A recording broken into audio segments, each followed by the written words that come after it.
For 3,000 years, ancient Egypt dominated the Nile Valley, leaving behind colossal monuments that testify to its ruler's power. While history portrays Egypt as a land ruled by god-kings, some of its most effective and innovative rulers were actually women. Unlike many ancient societies, women in Egypt enjoyed remarkable legal rights. They could own property, conduct business, initiate divorce, and access courts. Though Egyptian society was patriarchal, it recognized women's value in ways many other civilizations wouldn't for millennia. The pharaoh was not merely a political leader, but a living god, the embodiment of Horus and the divine intermediary between gods and people. This sacred role was traditionally male, yet determined women found ways to claim this divine mandate. Merneith, Sobekneferu, Ahhotep, Hatshepsut, Nefertiti, Tausret, and Cleopatra. These women defied convention and seized power in a male-dominated world. Their achievements were often erased from monuments, omitted from king lists, and removed from historical records. But archaeological evidence has preserved their remarkable stories. Until the lions have their own historians, the history of the hunt will always glorify the hunter. Discover the untold stories of Africa. Welcome to Echoes of Empires. Merneith's very name, beloved by Neith, proclaimed her connection to one of Egypt's most ancient deities.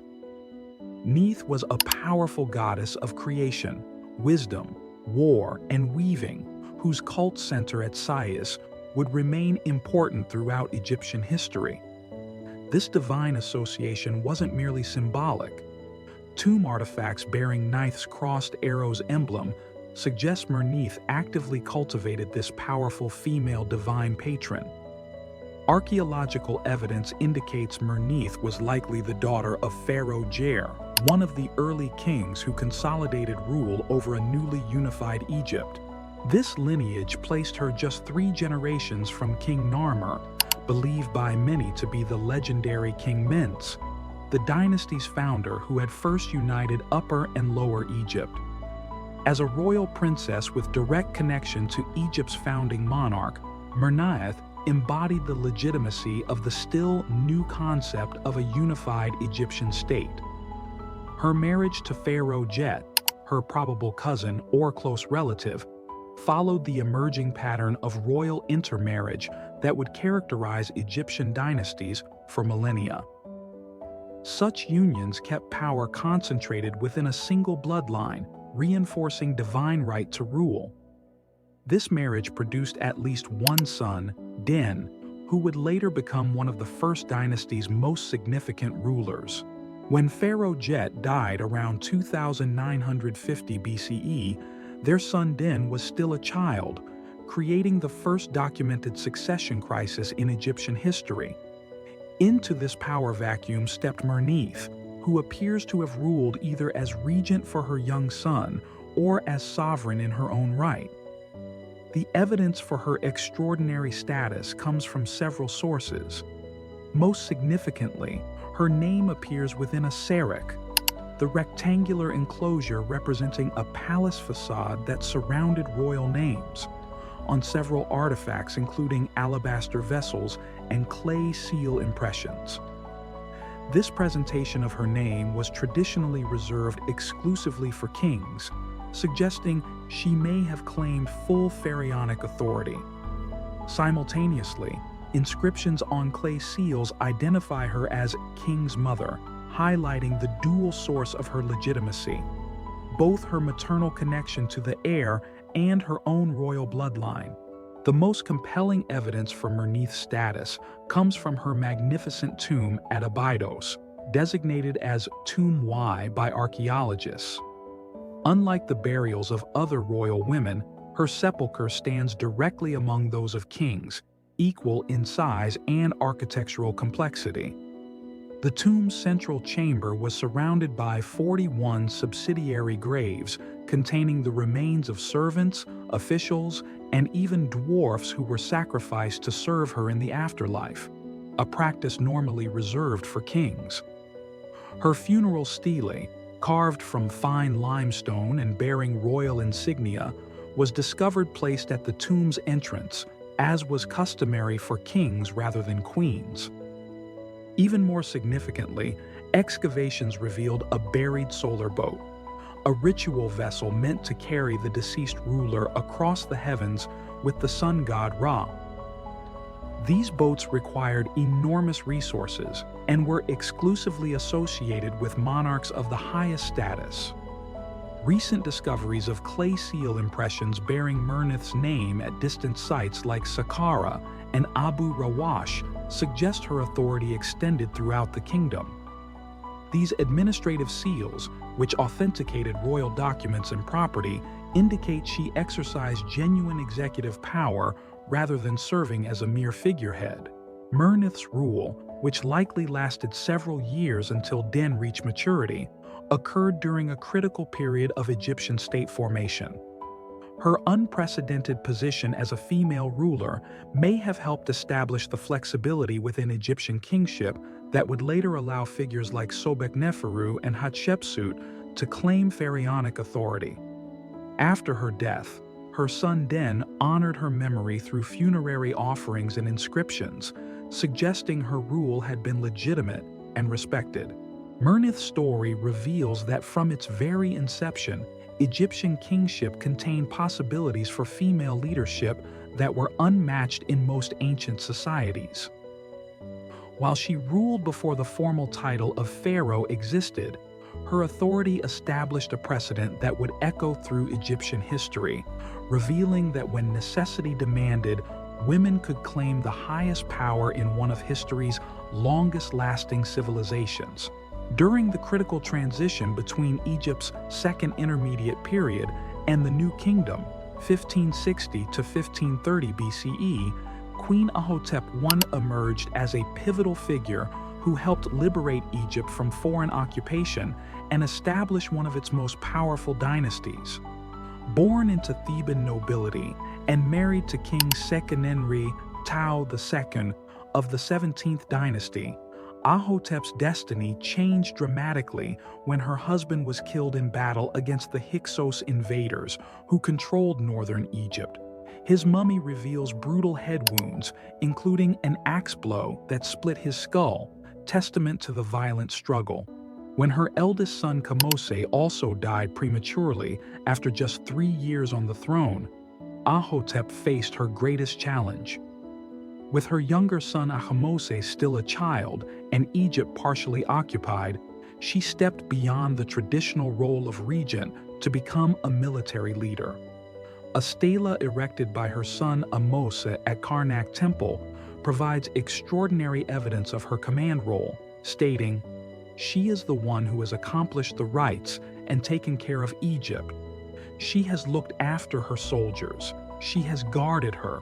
She has brought back her fugitives and collected together her deserters. She has pacified Upper Egypt and expelled her rebels."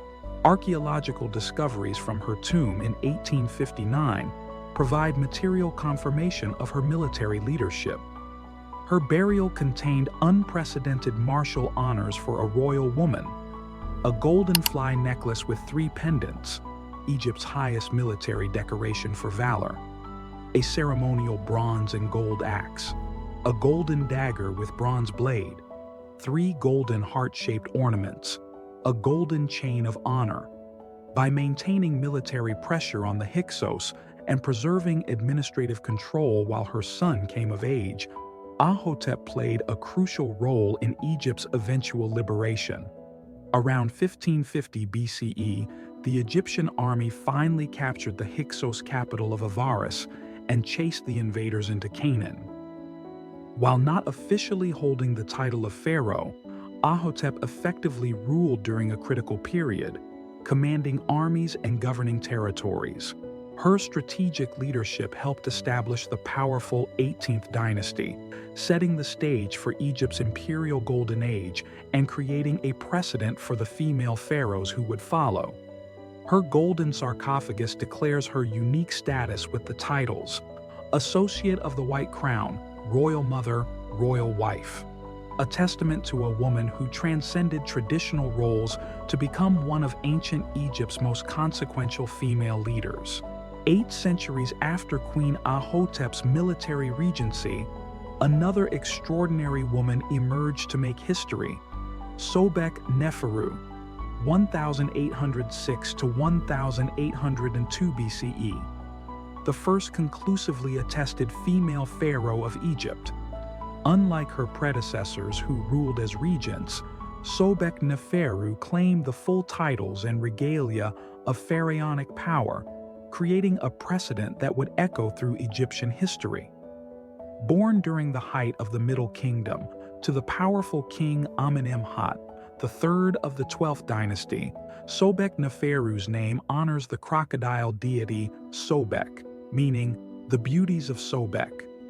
This divine association was particularly significant, as Sobek was venerated as a creator god connected to the life-giving Nile.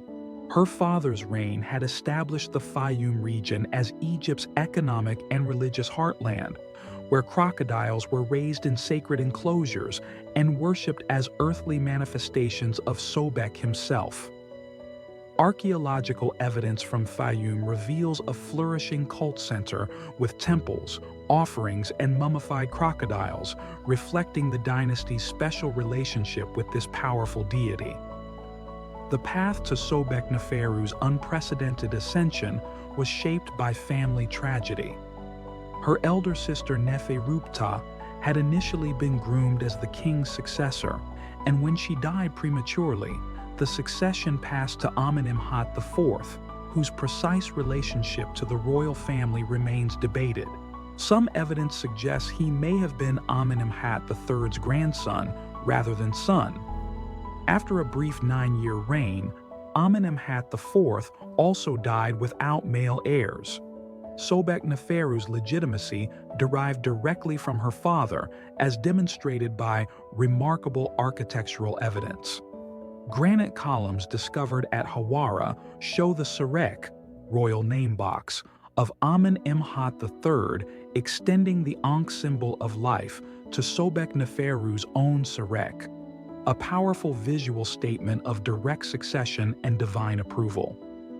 When Sobekneferu ascended the throne around 1806 BCE, she faced a profound theological challenge. Egyptian kingship was inherently masculine, with the pharaoh embodying the falcon god Horus. To overcome this, Sobekneferu created a unique royal image that balanced gender expectations in fascinating ways. Surviving statuary shows her ingenious solution. She appears with the traditional male pharaonic kilt and crown, but retains distinctly female attributes and titles. One fragmented statue from the Cairo Museum displays her wearing the male king's Nemes headdress and kilt, while her inscriptions use feminine grammatical endings, calling herself female Horus and daughter of Ra. Despite ruling for only about 4 years, confirmed by the Turin King list, Sobekneferu left significant architectural and administrative achievements. She completed her father's ambitious funerary complex at Hawara, the magnificent labyrinth, described centuries later by Greek historian Herodotus as surpassing even the pyramids, with its reported 3,000 chambers and multiple courtyards. Recent archaeological work at Tel el-Daba, ancient Avaris, has identified building projects commissioned in her name, suggesting she maintained Egypt's prosperity and borders. Inscriptions at the Nile island of Sahel near Aswan record measurably high Nile floods during her reign, interpreted as divine favor and successful agricultural harvests. In the golden era of Egypt's New Kingdom, female political power reached its zenith. No woman left a more indelible mark than Hatshepsut, whose reign, approximately 1479 to 1458 BCE, represented the pinnacle of female pharaonic power, a culmination of the precedents established by Merneith, Ahhotep, and Sobekneferu before her. Born into the powerful 18th dynasty that had driven out the Hyksos and established Egypt as an empire, Hatshepsut's royal pedigree was impeccable. As daughter of the warrior pharaoh Thutmose I and wife to her half-brother Thutmose II, she began her political career conventionally enough as Great Royal Wife, the highest position normally available to women in the royal court. When her husband died around 1479 BCE, their son Thutmose III was still a child, perhaps only 2 or 3 years old. As was customary, Hatshepsut stepped into the role of regent, governing on behalf of the young king until he reached maturity. By year 7 of her regency, Hatshepsut made an extraordinary transition. She declared herself Pharaoh Hatshepsut, king of Upper and Lower Egypt, son of Ra. In official depictions, she appeared with the traditional male pharaonic body, wearing the false beard, double crown, and king's kilt, though feminine pronouns were still used in her inscriptions. Temple inscriptions present a divine birth narrative in which the god Amun himself impregnated her mother, giving Hatshepsut direct divine parentage equivalent to any male pharaoh. Far from rejecting her femininity, inscriptions suggest Hatshepsut embraced her uniqueness, sometimes referring to herself as perfect goddess and mistress of the two lands, alongside traditional male pharaonic titles. She had effectively forged a new category of royal power that transcended gender boundaries.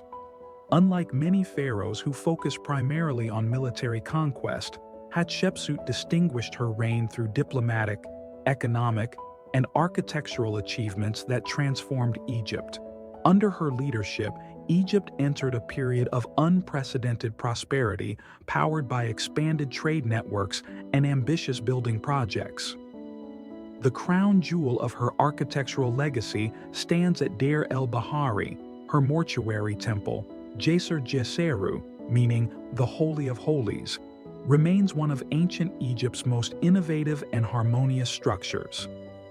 In her reign's 8th year, around 1472 BCE, Hatshepsut launched an ambitious expedition to the mysterious land of Punt, likely modern-day Somalia or Ethiopia, a journey documented in extraordinary relief carvings at Deir el-Bahari.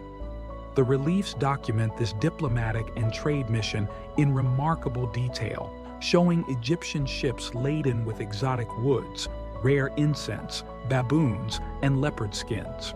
This Punt expedition represents one of history's earliest recorded long-distance trading missions and shows Hatshepsut's strategic vision extended well beyond Egypt's borders. Hatshepsut's reign brought unprecedented prosperity and ambitious building projects.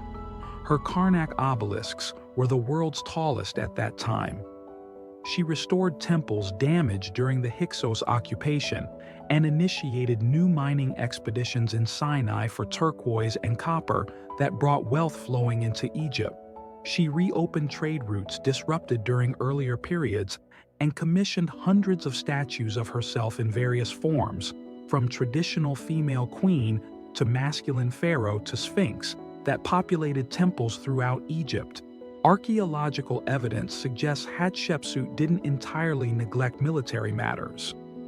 Relief fragments show her ordering military campaigns in Nubia and the Levant, though these appear to have been more about maintaining Egypt's borders than extensive conquest.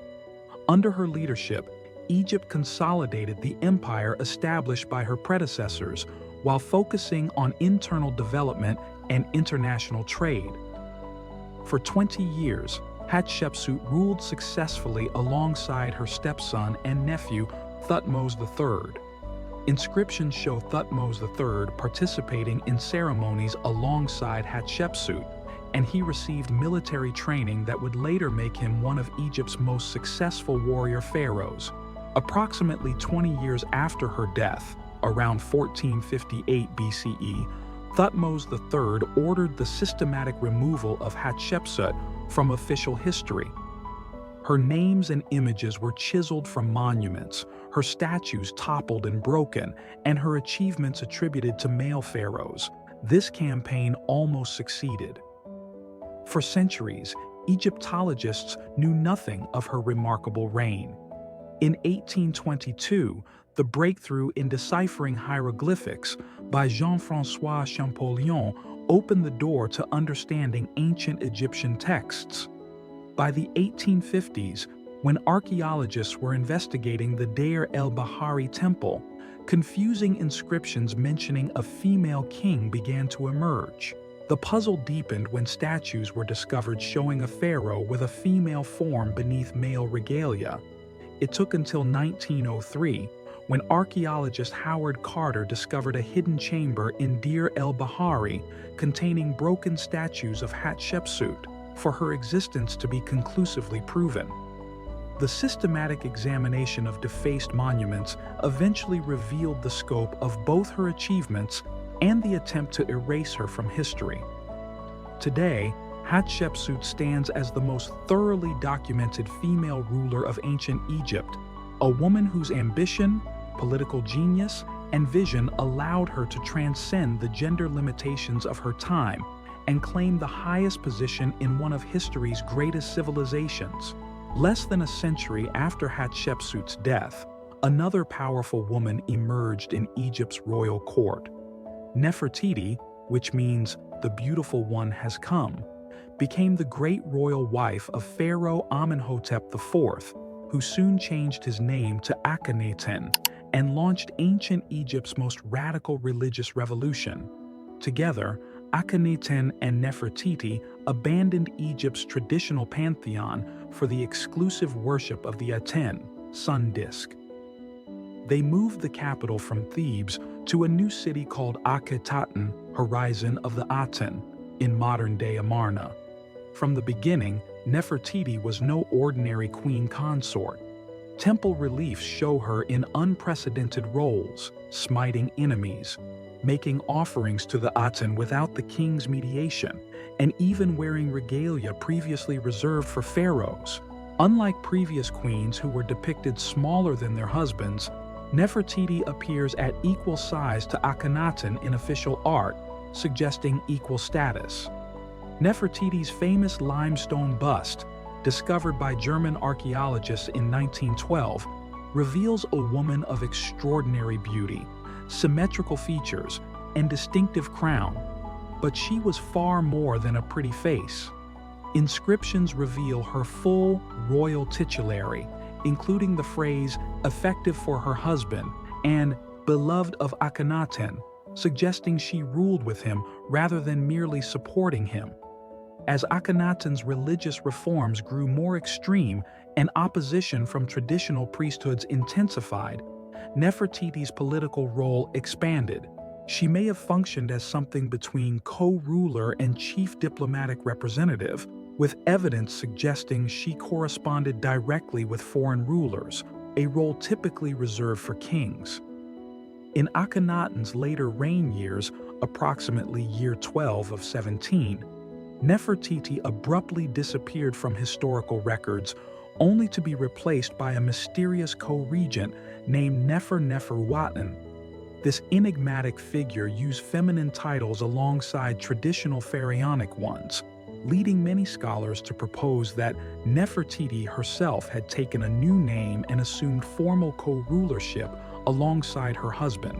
If Nefertiti did indeed transform from queen to co-regent, she would represent a critical link in Egypt's tradition of female leadership, building on Hatshepsut's precedent while foreshadowing Cleopatra's political strategy of ruling alongside male partners. Her true fate remains one of Egyptology's most tantalizing mysteries, with some scholars even suggesting she may have briefly ruled independently after Akhenaten's death. After Akhenaten's death, Egypt entered a chaotic transition period. The boy king Tutankhaten, who would soon change his name to Tutankhamun, restored the traditional gods. As the new kingdom drew to a close, another woman claimed Egypt's throne. Queen Tausret, whose name means the powerful one, became the final ruler of Egypt's illustrious 19th dynasty. Her path to power was paved with intrigue. As great royal wife to Pharaoh Seti II, she wielded influence behind the throne. When Seti died mysteriously around 1197 BCE, Tausret maneuvered herself into position as regent for the young Siptah, a boy with a deformed foot who may not have been Seti's biological son. For 6 years, Tausret ruled Egypt through Siptah, with her authority symbolized by her unprecedented title King's Great Wife. When Siptah died, leaving no heir, Tausret seized her moment. She cast aside her female titles and proclaimed herself pharaoh, adopting full royal regalia, including the false beard worn by male rulers. Her royal cartouche boldly declared her daughter of Ra, Lady of the Two Lands. Tausret's extraordinary status is carved in stone, literally. Her tomb in the Valley of the Kings, traditionally reserved for male pharaohs, stands as testament to her leadership. Originally designed as a queen's burial place, KV-14 was dramatically expanded after she became pharaoh, stretching over 112 meters with burial chambers and decorations befitting Egypt's divine ruler. The tomb's grandeur rivaled those of the greatest male pharaohs, with walls depicting Tausret making offerings to the gods as Egypt's legitimate sovereign. But Tausret's reign was brief, a mere 2 years as sole ruler. Egypt was crumbling under the weight of famine, foreign threats, and palace conspiracies. Copper and grain prices skyrocketed, while Libyan raiders threatened the borders. Shortly after her death, around 1189 BCE, Setnakht usurped power, founding the 20th dynasty. The new ruler's vengeance was swift and complete. Tausret's name was chiseled from monuments, her tomb seized and repurposed, her mummy likely destroyed. Her memory was systematically erased from the king lists, a fate worse than death for an Egyptian ruler whose immortality depended on being remembered. For nearly 3 millennia, Egypt would not see another woman rule as pharaoh until Cleopatra VII took the throne in the twilight of ancient Egyptian civilization. Nearly a millennium after Tausret, the final chapter in Egypt's female pharaoh's story unfolded in a very different Egypt. Following Alexander the Great's 332 BCE conquest, Egypt was ruled by the Ptolemaic dynasty, Greek pharaohs who adopted Egyptian customs while maintaining their Hellenic heritage. In 51 BCE, 17-year-old Cleopatra Philopator ascended to the throne alongside her younger brother Ptolemy III. Unlike her predecessors who spoke only Greek, Cleopatra learned Egyptian, the first Ptolemaic ruler in nearly 300 years to speak the language of the people they governed. She also commanded Ethiopian, Hebrew, Arabic, Persian, and Median, wielding language as both diplomatic weapon and cultural bridge. Roman propaganda, amplified by Shakespeare and Hollywood, reduced this formidable queen to a mere seductress who used beauty to enchant powerful men. Contemporary accounts reveal a woman whose true power lay in her extraordinary mind. Plutarch wrote of her irresistible charm in conversation and how the contact of her presence was irresistible. Dio Cassius noted she possessed a most delightful voice and knowledge of how to make herself agreeable to everyone. Her intelligence, wit, and political acumen were her true weapons. By Cleopatra's reign, Egypt had become entangled in Rome's bloody civil wars. Her father, Ptolemy XII, Auletes, the flute player, had mortgaged Egypt's future, accumulating crushing debts to secure Roman backing. The kingdom's vast grain reserves, feeding 1/3 of the Roman world, and strategic position made it a glittering prize in the power struggles fracturing the Roman Republic. After being driven from Alexandria by her brother's advisors, Cleopatra orchestrated a daring return. In 48 BCE, she had herself smuggled into Caesar's presence wrapped in a carpet, not as a romantic gesture, but a brilliant political theater. Their subsequent alliance bore fruit both political and personal. Caesar restored her throne and fathered her son Caesarion, whose name, Little Caesar, boldly proclaimed his parentage. Their political alliance and relationship would change history. In 46 BCE, Cleopatra traveled to Rome with her young son Caesarion. Her presence scandalized conservative Romans, who viewed her as a foreign queen corrupting their leader. When Caesar was assassinated in 44 BCE, Cleopatra quickly returned to Egypt. Back in Alexandria, she eliminated her remaining sibling rival, her younger brother Ptolemy XIV, securing the throne for herself and her son. With Caesar's death, Rome plunged further into civil war. By 41 BCE, Mark Antony controlled Rome's eastern provinces. Seeking to secure Egypt's resources for his conflict with Octavian, he summoned Cleopatra to meet him at Tarsus. Cleopatra understood this meeting's importance. According to Plutarch, she arrived in a magnificent barge with purple sails and silver oars, dressed as goddess Aphrodite. This was a calculated political theater demonstrating Egypt's wealth and Cleopatra's divine status. Cleopatra and Antony formed a political and romantic partnership that lasted until their deaths. Their alliance threatened Octavian, Mark Antony's rival for power. In 34 BCE, in the Donations of Alexandria ceremony, Antony declared Cleopatra Queen of Kings and distributed territories to her and their children. This provided the perfect ammunition for Octavian's propaganda machine. In Rome, the queen was portrayed as Meretrix Regina, the whore queen, who bewitched Antony and plotted Rome's destruction. The Roman poet Horace called her the insane queen plotting the ruin of the capital and the fall of the empire. Ancient graffiti on an Egyptian obelisk in Rome captured Roman sentiment: the queen's shame must end. Octavian seized on this perception and launched a propaganda campaign painting Antony as bewitched by a foreign queen, abandoning Roman values for Oriental luxury.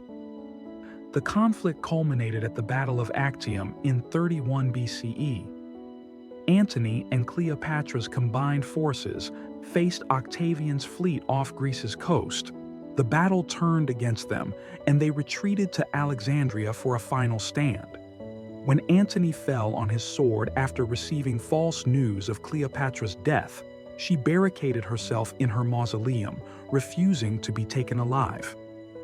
With Octavian's forces at Alexandria's gates and Antony dead by his own hand, Cleopatra faced a terrible choice: surrender and be paraded through Rome in chains, or die as a pharaoh.